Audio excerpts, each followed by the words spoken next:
At Prime, podcast for curious mind. Hai, kamu sedang dengerin Uang Bicara menavigasi kamu supaya tetap cuan bersama saya Alin Wiratmaja. Apapun yang berkaitan dengan generasi Z ini selalu menarik untuk diulik. Maklum aja Gen Z bakal jadi bonus demografi beberapa tahun ke depan. Makanya segala aktivitas mereka bakal dikepoin termasuk gaya belanja dan juga gaya mereka dalam dunia finansial nih. Akhir tahun 2023 yang lalu lembaga survei Populix melakukan riset berjudul Indonesia Digital Economic and Financial Outlook 2024. Salah satu yang diteliti adalah style berbelanja dan investasi Gen Z. Seperti apa hasilnya? Saya udah mengundang Susan Adiputra, Assistant Head of Quantitative Research Populix. Gak usah lagi lama-lama, yuk langsung aja kita bahas di Uang Bicara.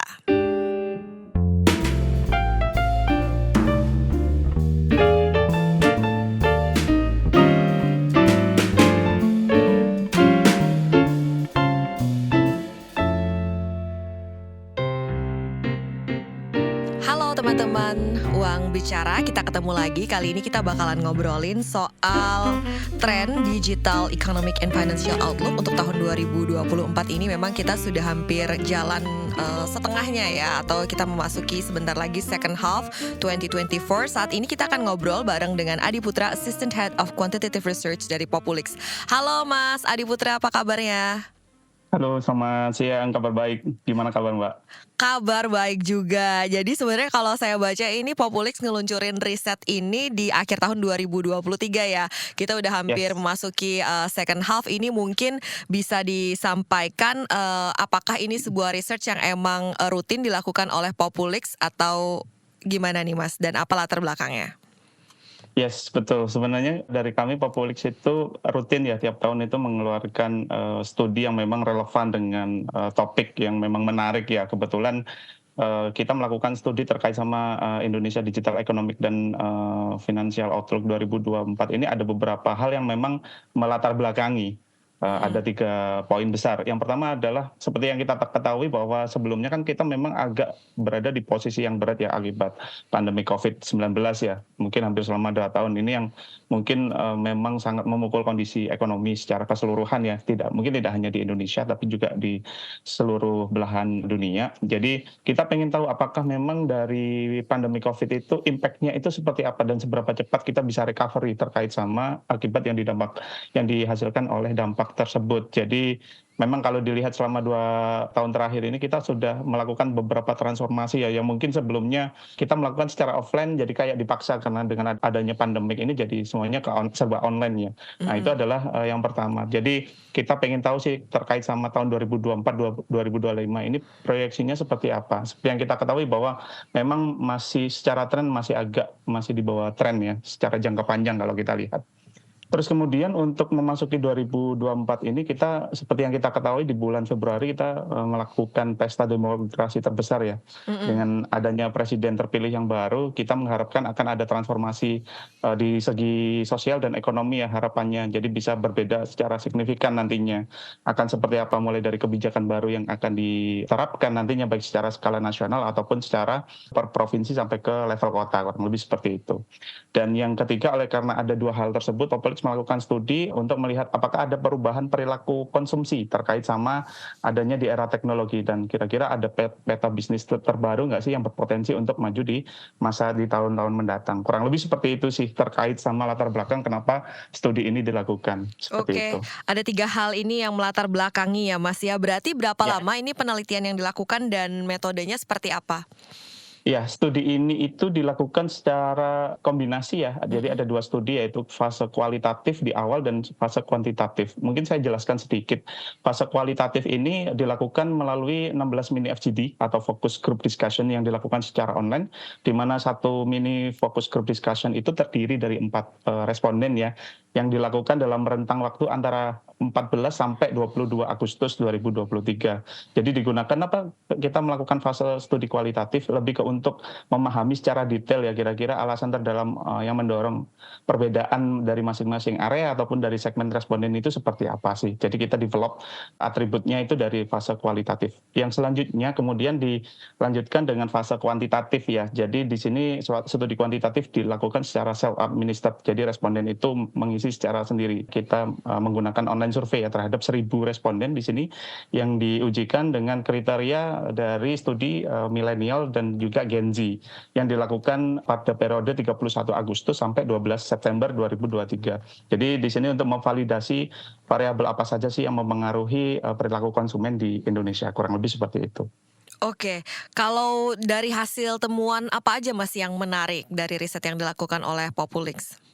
Jadi kalau dilihat dari tipe respondennya, jadi ada 2 garis besar ya terkait sama bagaimana studi ini bisa menjawab terkait teknologi yang memang membawa perubahan ya terhadap perilaku baik itu dari untuk belanja ataupun aspirasi keuangan baik antara generasi milenial ataupun Gen Z karena kedua generasi ini memiliki perbedaan yang memang cukup signifikan ya. Apa Jadi tuh?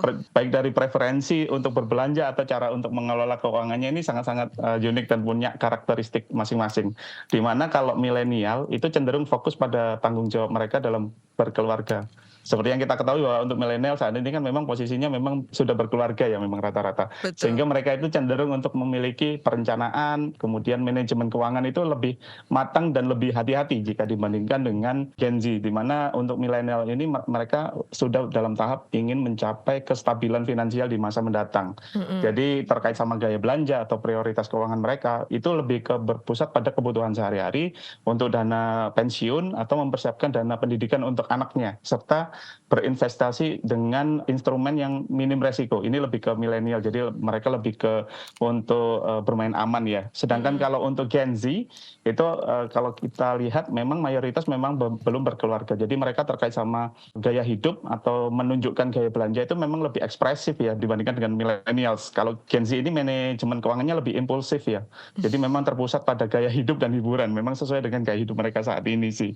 Jadi keputusan mereka banyak didorong oleh influence atau pengaruh dari media sosial ya yang memang membentuk mentalitas mereka, termasuk salah satunya adalah ketakutan terkait sama fear of missing out atau FOMO. Ini sih terkait sama hal yang menarik antara perbedaan milenial versus dengan Gen Z, kurang lebih seperti itu. Wah, menarik sekali nih temuannya ya. Kalau misalnya dari sisi kekuatan sendiri yang mana nih lebih kuat powernya kayak seperti itu untuk konsumsi atau ke market, influence-nya untuk Gen Z atau milenial?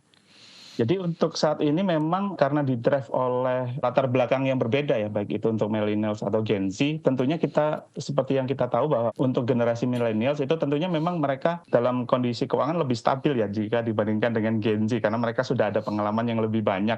Jadi kalau terkait sama perilaku belanja itu memang perbedaannya sangat signifikan sekali antara millennials atau Gen Z ya. Jadi kalau untuk milenial memang mereka cenderung memiliki tanggung jawab ya terkait sama perencanaan keuangan. Jadi istilahnya kalau mereka punya uang mereka akan menggunakannya itu secara hati-hati. Hal yang berbeda kalau kita terhadap Gen Z. Kalau Gen Z itu mereka lebih terkait sama lebih yang terlihat seperti famous dan lain sebagainya. Jadi ada perbedaan latar belakang di situ ya. Itu yang menarik sih bedanya di mana. Jadi kalau dilihat dari faktor belanja, kalau untuk millennials lebih ke kebutuhan primer untuk termasuk ke keluarga. Kalau sedangkan Gen Z itu untuk mengikuti tren yang ada sih. Bedanya di situ kalau kita lihat. Oke, kalau kita bicara soal segmentasi produk atau produk-produk spesifik yang mungkin terkait menggambarkan perilaku konsumsi dari dua generasi yang berbeda ini. Sebenarnya ada perbedaan yang memang cukup signifikan. Tapi kalau kita lihat secara background untuk dia belanjanya di mana, mereka masih sama-sama keduanya ini berbelanja via e-commerce ya. Ini adalah tempat belanja yang memang masih diminati hampir sekitar 54% dari responden. Mereka menyatakan bahwa mereka prefer terhadap e-commerce. Terus kemudian ada juga sekitar 42%-nya yang masih belanja melalui offline atau datang ke toko secara langsung. Sementara untuk 3%-nya ini memang didominasi oleh Gen Z yang cenderungan untuk berbelanjanya melalui platform media sosial semacam TikTok, Facebook dan lain sebagainya. Ini yang membedakan dengan millennials kalau dilihat dari platform di mana mereka belanjanya, kurang lebih seperti itu. Sedangkan kalau dilihat dari frekuensi belanja, mereka kurang lebih sama untuk frekuensinya sekitar 2-3 kali dalam satu bulan mereka pasti berbelanja, terutama untuk di kota besar seperti Bodetabek ya. Jadi kegiatan belanja mereka secara online pun masih didominasi didominasi oleh kebutuhan sehari-hari seperti makanan atau minuman, ini hampir 70%. Sedangkan kalau untuk perawatan tubuh atau personal care ini udah mendekati seperti kebutuhan primer ya, 68%, jadi menempati posisi kedua, baru diikuti oleh fashion sebanyak 66%, kemudian kecantikan 52%, dan juga baru diikuti oleh kesehatan sebesar 41%. Jadi kalau dilihat dari sini, ini juga ada indikator yang menunjukkan bahwa responden yang memiliki anak itu cenderung lebih banyak menghabiskan uang belanjanya jika dibandingkan dengan mereka yang masih single ya, kalau dilihat dari sini. Perbedaannya lumayan cukup signifikan kalau dilihat. Sedangkan kalau untuk dilihat dari millennials, memang secara strata sosial ekonomi terkonfirm bahwa mereka menunjukkan preferensi yang kuat terhadap produk atau fitur yang memiliki teknologi mutakhir. Jadi lebih mengarah ke sana sih kalau mereka keinginan untuk up to date ya terkait sama inovasi teknologi. Kurang lebih seperti itu sih. Oke, apakah ada preferensi perbedaan dari e-commerce yang mereka pilih, misalnya generasi ini belanjanya lebih di e-commerce ini, yang ini lebih di e-commerce ini? Ya, memang kalau untuk dilihat dari ini justru malah dibedakan dari gender. Ada preferensi yang beda di gender. Tapi kalau untuk antar generasi sih kurang lebih nggak ada perbedaan ya. Kalau untuk yang female itu memang lebih cenderung belanja semacam seperti di TikTok Shop atau di Zalora, termasuk juga dengan di Tokopedia. Sedangkan kalau untuk yang male generation itu memang mereka lebih ke yang seperti Facebook, seperti itu sih. Jadi memang ada perbedaan preferensi, kurang lebih seperti itu. Oh, menarik. Nah, kemudian kalau kita lihat perilaku-perilaku yang di dalam riset ini menjadi sebuah temuan, apa saja sih faktor-faktor yang mempengaruhi itu, Mas Adi? Tentunya faktor demografi itu juga mempengaruhi ya. Kita nggak menafikan bahwa demografi secara internal seperti usia, status pernikahan, status pekerjaan, atau kemungkinan terkait sama kemajuan teknologi juga memegang peranan besar ya terhadap perubahan perilaku. Tapi ada juga yang perlu digarisbawahi terkait sama preferensi atau cara konsumen dalam membuat keputusan atau decision making. Jadi kalau dilihat dari sini, baik itu milenial atau Gen Z ini memang tertarik untuk beli barang itu secara online seperti yang kita katakan terkait sama preferensi yang tadi ya. Iya, betul. Yang masih banyak secara online. Hal ini karena tidak terlepas dari faktor kenyamanan, karena seperti yang kita ketahui bahwa online itu lebih nyaman ya, kita bisa belanja dari mana saja dan kapan saja kita mau ya. Terus kemudian konsumen juga menghargai dan terkait sama kemudahan dalam membandingkan harga. Jadi mereka bisa comparing baik itu dari segi harga, terus kemudian dari brandnya, promosi yang ditawarkan itu apa saja, termasuk bundling price juga ya. Apakah menguntungkan buat mereka, itu juga salah satu pertimbangan kenapa mereka memutuskan untuk lebih suka belanja secara online. Jadi itulah yang membuat mereka jadi banyak pilihan ya untuk berbelanja secara online, kurang lebih seperti itu. Nah, kalau kita lihat juga sebanyak 58 responden itu menyatakan bahwa mereka pasti membandingkan produk dan harga secara online sih untuk bisa mendapatkan harga terbaik ya atau best price. Jadi mereka sebelum memutuskan untuk membeli itu mereka pasti compare antara satu brand dengan brand yang lain, harganya berapa, apakah ada promo seperti apa, seperti itu. Selain itu juga 53% responden juga mengatakan bahwa mereka sering menggunakan pembayarannya ya untuk pembayaran transaksi itu melalui e-wallet. Jadi ini yang paling banyak digunakan. Terus kemudian 51% dari responden itu berbelanjanya melalui e-commerce berkat kemudahan dan kenyamanan yang ditawarkan. Jadi ini memang confirm ya atau linear terkait sama temuan kita. Kurang lebih seperti itu. Itu tadi Assistant Head of Quantitative Research Populix, Susan Adiputra. Kita lagi ngobrolin soal Indonesia Digital Economic and Financial Outlook 2024. Jadi jangan kemana-mana ya. Bayangkan sebuah petirahan angker. Hutan di Jepang yang dipenuhi roh-roh bergentayangan. Sebuah boneka yang hidup. Apakah kamu menyukai cerita semacam itu? Berarti kamu harus mengikutiku, Astri Septiani, dalam podcast Antologi Garib. Sebuah podcast yang menceritakan kisah-kisah misteri dan fenomena ganjil dari seluruh dunia. Peristiwa Garib. Nantikan podcast Antologi Garib menemanimu setiap Kamis. Temukan Antologi Garib di kbrprime.id dan platform mendengarkan podcast lainnya.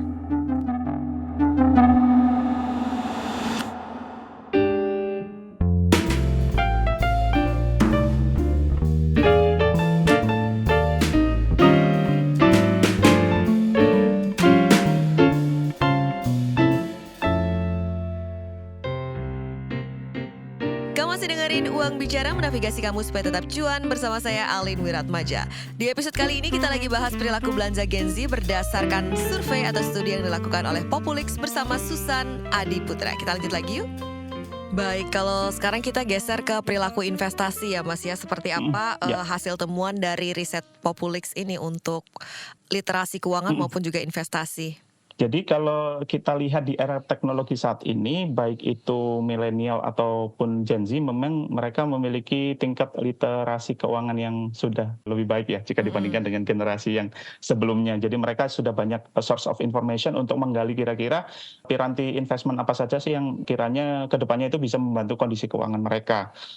Kalau dilihat dari hasil studinya, sebanyak 60% responden itu mereka sudah membuat anggaran keuangan sendiri itu. Ini jadi yang memang mungkin lebih tinggi jika dibandingkan dengan generasi-generasi yang sebelumnya.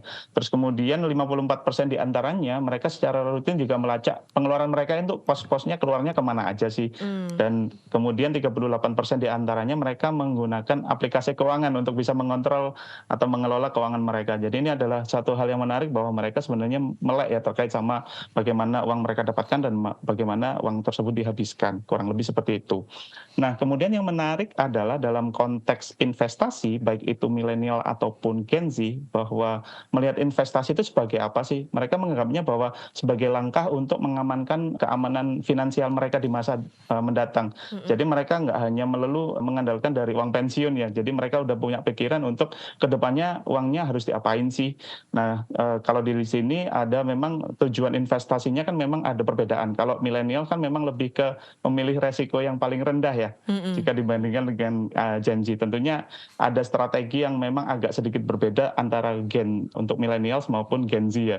Tentunya untuk millennials mereka adalah fokus pada mereka yang memiliki resiko minimal seperti itu. Sedangkan untuk Gen Z itu yang tinggi terkait sama untuk masa depan meskipun kadang terhambat ya dengan keterbatasan uang yang dimiliki oleh mereka. Tapi mereka adalah tipikal orang-orang yang memang mau mengambil resiko tinggi sih. Bedanya di situ. Berarti ini tercermin dari pilihan instrumen mereka juga mungkin bisa dielaborasi lagi nih Mas Adi. Iya, betul. Jadi kalau untuk tipikal orang-orang yang memang dari gen milenial itu masih terbatas untuk pengen ngambil investasinya yang seperti apa ya.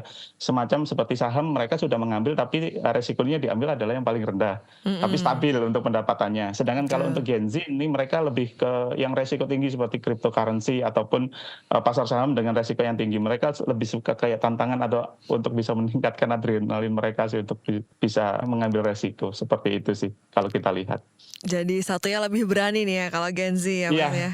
Kalau antara gender perempuan laki-laki apakah juga terbaca ada perbedaan dari hasil studinya Populix? Jadi kalau dilihat dari sini ada perbedaan. Jadi mungkin kalau dilihat dari sini tentunya laki-laki memiliki dominasi ya kalau terkait sama investasi karena mereka punya semangat yang menggebu-gebu nih kalau dilihat dari hasil studinya. Jadi sebagai upaya untuk pengelolaan keuangan laki-laki ini cenderung lebih ke berkonsultasi dengan ahli keuangan. Jadi mereka bertanya kepada ahlinya. Jadi berdasarkan langsung dari experience dari ahlinya kira-kira kalau mau investasi ini returnnya kayak gimana sih. Terus kemudian berapa banyak yang kira-kira return yang didapatkan. Hal ini beda dengan perempuan yang memang mereka lebih suka untuk melihat hanya berdasarkan dari apa yang sudah informasi yang didapatkan atau yang diinfokan dari masing-masing website atau dari aplikasi untuk investment. Kurang lebih seperti itu sih. Jadi kalau semua perempuan untuk diajak konsultasi ke ahli itu mereka masih agak ragu-ragu nih. Jadi memang nggak seterbuka seperti responden laki-laki, bedanya di situ sih. Oke, mungkin responden laki-laki lebih aktif aja lagi, lebih eager aja kali ya untuk mencari tahu ya. Betul, seperti itu. Baik, kalau untuk keuangan sendiri dari Populix ini key takeaways-nya arah trennya kemana nih Mas kalau untuk 2024-2025? Kalau dilihat dari prediksi ya untuk 2024 meliputi terkait sama penekanan yang lebih besar terutama untuk investasi jangka panjang ya. Tentunya adanya integrasi teknologi yang lebih canggih sekarang terkait sama terutama untuk layanan keuangan dan kemudian untuk peningkatan inklusi keuangan tentunya akan berpengaruh terkait sama keinginan orang untuk mau melakukan investasi dengan instrumen yang berbasis teknologi. Jadi kira-kira seperti apa sih nantinya ke depannya itu seperti apa, itu nanti bisa kita lihat tren perkembangannya seperti apa. Tentunya untuk beberapa instrumen investasi yang berbasis teknologi itu memiliki perkembangan yang sangat pesat dalam 5 tahun mendatang sih, kurang lebih seperti itu. Baik, kalau untuk pelaku industri di digital economy maupun juga di industri finansial berdasarkan dengan perkembangan teknologi yang ada dan juga dari survei dan riset dengan responden ini apa input atau feedback yang bisa diberikan oleh Populix nih, Mas? Ya, tentunya ada beberapa summary yang bisa kita berikan. Jadi yang pertama adalah terkait sama solusi untuk e-commerce dan social commerce. Apalagi ini adalah memiliki porsi yang paling gede ya kalau dilihat untuk saat ini ya. Tentunya kedepannya juga akan memiliki perkembangan yang lebih baik. Jadi yang perlu dilakukan adalah memperluas platform dari e-commerce yang ada, kemudian untuk diintegrasikan dengan sosial media, supaya nantinya bisa lebih dominan sih kalau kita lihat. Karena seperti yang kita ketahui untuk e-commerce kan ekosistemnya sudah ada dan established, dan mereka terhubung dengan finansial, beberapa teknologi finansial yang lain. Jadi kalau semua digabungkan lagi dengan media sosial, tentunya ini akan bisa mengcover lebih banyak orang sih untuk bisa mau ikut tergabung dalam ekosistem tersebut. Itu yang pertama untuk terkait sama e-commerce dan social e-commerce.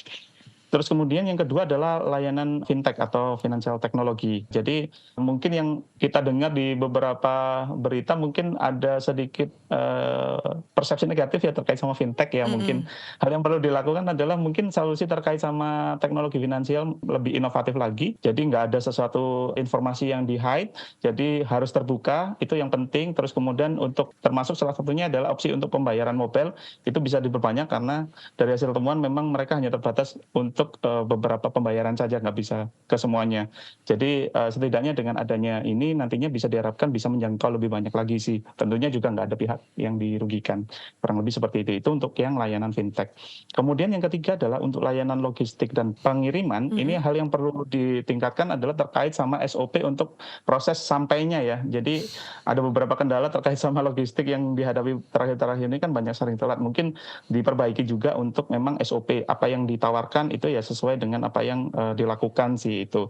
Terus kemudian kalau kita bisa bilang harus pengiriman itu cepat dan handal ya. Itu yang jadi concern dari beberapa responden sih yang memang sempat di-note. Terus kemudian selanjutnya adalah memenuhi permintaan terkait sama pembelian online, karena di beberapa pembelian online itu nggak cover untuk beberapa layanan logistik. Jadi areanya nggak di-cover nih, kalau bisa diperluas lagi supaya bisa menjangkau lebih banyak konsumen. Itu terkait semua untuk layanan logistik dan pengiriman. Terus kemudian selanjutnya adalah layanan perjalanan online ya, atau berbasis experience atau pengalaman. Hal yang perlu dilakukan atau bisa ditawarkan kepada Gen Z ya terutama, karena kan Gen Z ini kan berbasis lifestyle, kemudian memang orangnya mobile. Jadi yang perlu dilakukan adalah memberikan layanan perjalanan dan rekreasi yang sesuai dengan preferensi Gen Z, karena ini potensinya sangat gede sekali. Jadi kita juga bisa nge-share terkait sama pengalaman unik dan keinginan yang dipicu oleh FOMO tadi, seperti yang sudah disebutkan. Ini yang bisa jadi basis potensi yang bisnis paling gede untuk bisa meng-capture kemauan dari Gen Z. Terus kemudian selanjutnya ini adalah terkait sama di sektor makanan dan minuman untuk pengiriman atau delivery proses dan dine-in. Jadi sekarang teknologi kan sudah mampu di-provide oleh digital teknologi ya, baik itu untuk pemesanan atau pengiriman secara online. Mungkin ini bisa juga sambil memberikan pengalaman yang positif ya, karena dari beberapa statement itu sempat ada memang negatif ya terkait pelayanan. Entah itu kelamaan atau sering salah alamat dan lain sebagainya kan masih terjadi. Nah mungkin bisa dengan meminimalkan kejadian itu nantinya bisa memberikan kepuasan atau jaminan kepada konsumen untuk mereka mau menggunakan layanan tersebut. Kurang lebih seperti itu. Itu sih kalau dilihat dari beberapa layanan bisnis ya yang mungkin kita bisa lihat potensi kedepannya seperti apa. Baik, masih ada lagi nggak Mas Adi summary-nya sekalian kita habiskan? Ya. Boleh. Ini ada beberapa summary yang bisa kita jabarkan. Yang pertama adalah terkait sama platform fintech untuk manajemen pendapatan ya. Jadi kita bisa mengembangkan platform digital ya untuk membantu masyarakat Indonesia dalam mengelola pendapatan mereka dengan efisien. Jadi sebenarnya masyarakat Indonesia ini punya pendapatan, cuman mereka ada beberapa yang memang masih belum menggunakan layanan fintech. Mungkin ini kita bisa manfaatkan sih untuk mengkonversi orang yang mungkin sebelumnya menyimpan di rumah bisa menyimpannya melalui layanan fintech, platform fintech.